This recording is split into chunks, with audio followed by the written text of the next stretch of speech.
Bueno, la verdad es que ha sido un partido un tanto extraño, la verdad es que con un cuerpo no se te queda después de una derrota.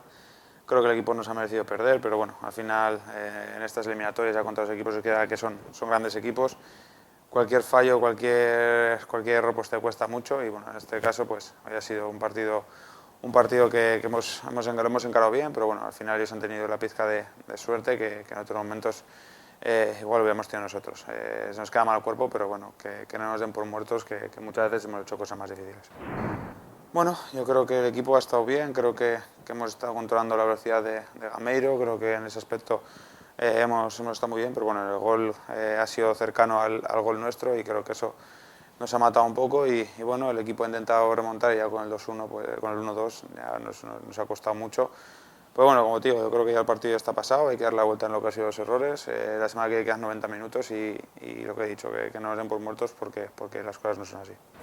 El año pasado, recuerdo la semifinal de Copa del Rey también contra el Español. Estábamos aquí con el 1-1, ellos celebrándolo, nosotros con la cabeza baja. Y fuimos allí y fue todo lo contrario.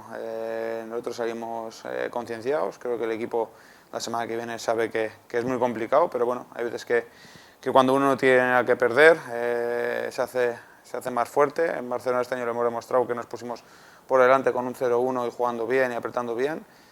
Y bueno, es el pensamiento que tenemos que marcar 2 goles, creo que ellos han conseguido ganarnos aquí, ¿por qué no vamos a poder nosotros conseguir ganar allí? Esa es la mentalidad que tenemos, como te digo, es muy difícil, sabemos que tiene una complicación muy grande, pero estamos todos concienciados en que se puede dar la vuelta a esto.